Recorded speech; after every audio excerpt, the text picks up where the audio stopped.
दोस्तों आज सुबह इस्राएली वॉर प्लेन्स ने लेबनान के दावहेत एरामून इलाके में एक आवासीय इमारत को बर्बाद कर दिया। लेबनान के बेरूत में भी भारी हमला इस्राएल ने किया है, जिसकी तस्वीर आगे मैं आपको दिखाऊंगी। इसके अलावा एक बेखौफ फिलिस्तीनी पत्रकार का वीडियो भी आपको दिखाऊंगी जो इस्राएली स्नाइपर के निशाने पर था, पर वो हंस रहा था। चलिए शुरू करते हैं, लेकिन पहले एक नजर आज की बड़ी खबरों की हेडलाइंस पर। इराकी रेजिस्टेंस ने इस्राइल पर 2 बड़े ड्रोन हमले किए।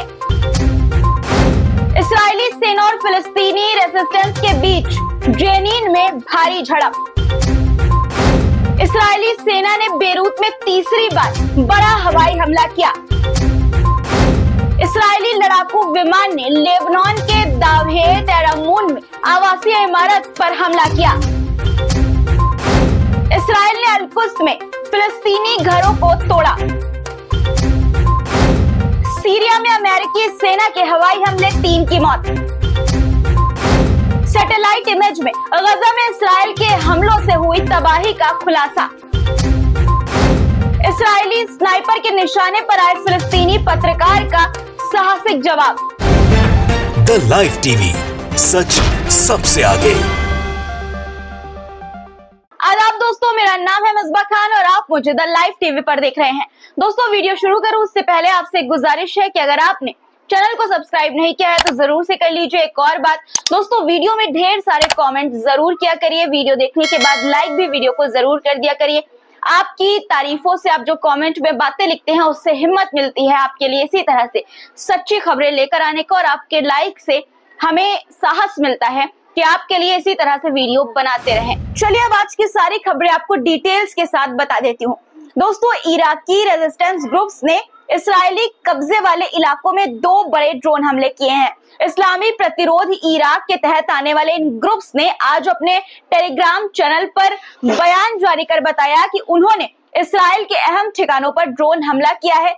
इराकी रेजिस्टेंस का कहना है कि ये हमले फिलिस्तीनी और लेबनानी आवाम के साथ इजहार हमदर्दी और इस्राएली जुर्मों का जवाब है।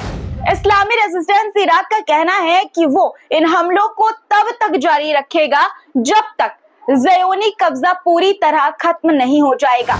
आज हुए दूसरे ड्रोन हमले में इराकी लड़ाकों ने इस्राएल के उत्तरी क्षेत्र में एक महत्वपूर्ण इंपॉर्टेंट ठिकाने को निशाना बनाया। इराकी प्रतिरोध की यह कार्रवाई इस्राएल के निहत्थे फिलिस्तीनी और लेबनानी आवाम पर जुल्म का मुंह तोड़ जवाब मानी जा रही है। उनका कहना है कि वो इस्राएल में मौजूद अहम ठिकानों को निशाना बनाते रहेंगे। अब बात करते हैं फिलिस्तीनी इलाके जेनीन की। यहाँ के यामून में इस्राएली सेना और फिलिस्तीनी रेजिस्टेंस के बीच भारी झड़पें हुई। इस्राएली कब्जे वाली सेना ने जेनीन में फिर से घुसपैठ करने की कोशिश की, लेकिन रेजिस्टेंस ने उन्हें जबरदस्त करारा जवाब दिया। दोस्तों वीडियो में आप गोलीबारी की आवाजें सुन सकते हैं कि किस तरह से इस्राएली सेना और प्रतिरोध के बीच झड़पें हुई।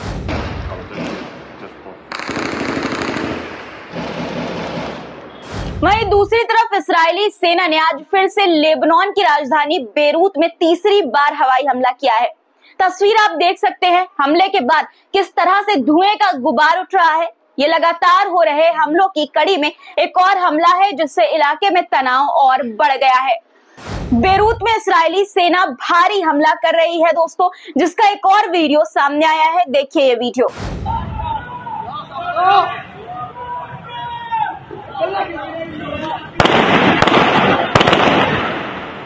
वहीं इस्राएली लड़ाकू विमानों ने भी लेबनान के दावहेत एरामून में आवासीय इमारतों को निशाना बनाकर सुबह हमला किया, जिसकी तस्वीरें भी आप देख सकते हैं वीडियो में साफ तौर पर।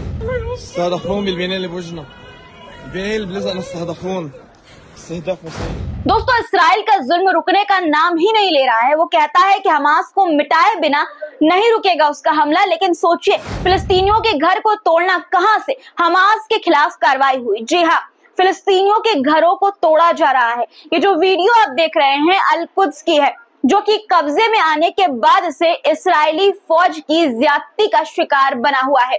इस्राएली फौज ने अल-कुद्स के सिलवान इलाके में कई फिलिस्तीनी घरों को तोड़ दिया।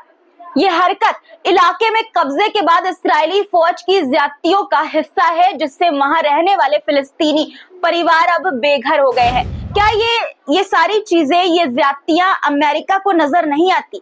दोस्तों आएगी भी कैसे? उसकी आंखों पर तो हथियारों से हो रहे मुनाफे की नोटों की पट्टी बंधी हुई है। अब सीरिया से आई एक बड़ी खबर आपको बताती हूँ।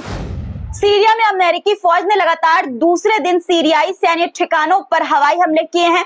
ये हमले बगदाद से लगे अल बुकमाल के इलाकों में किए गए हैं, जहां अमेरिकी सेना ने सीरियाई सैनिकों के ठिकानों को निशाना बनाया। लेबनानी टीवी चैनल अल मयादीन के अनुसार सीरिया के देर अल जोर प्रांत के अल बुकमाल शहर में इन हमलों में सीरियाई सेना के सहायक बलों के ठिकानों को निशाना बनाया गया, जिसमें 3 लोगों की मौत हो गई और 5 घायल हो गए। अमेरिकी सेना के सेंट्रल कमांड ने अपने बयान में कहा कि यह हमला एक मिलिशिया ग्रुप के हथियारों के गोदाम और लॉजिस्टिक मुख्यालय यानी कि हेडक्वार्टर पर किया गया था। अमेरिका का दावा है कि ये हमले सीरिया में उनके ठिकानों पर हुए रॉकेट हमलों के जवाब में किए गए हैं। पिछले कुछ दिनों में सीरिया में अमेरिकी ठिकानों पर कई बार रॉकेट हमले हुए हैं, जिससे अमेरिका ने अपनी सैन्य कार्रवाई तेज कर दी है। वेस्ट एशिया के प्रतिरोधी समूह बार बार अमेरिकी ठिकानों को निशाना बना रहे हैं, जो इसराइल को समर्थन देने के विरोध में है। दोस्तों मैंने आपको अपने पहले वीडियो में बताया था कि इसराइली सेना के तेल नोफ एयरबेस, जो तेल अवीव के दक्षिण पूर्व में स्थित है, उस पर इस्लामिक प्रतिरोध बलों ने एक सटीक हमला किया। अब इसराइली सेना के तेल नोफ एयरबेस को इस्लामिक प्रतिरोध द्वारा निशाना बनाए जाने का वीडियो सामने आया है।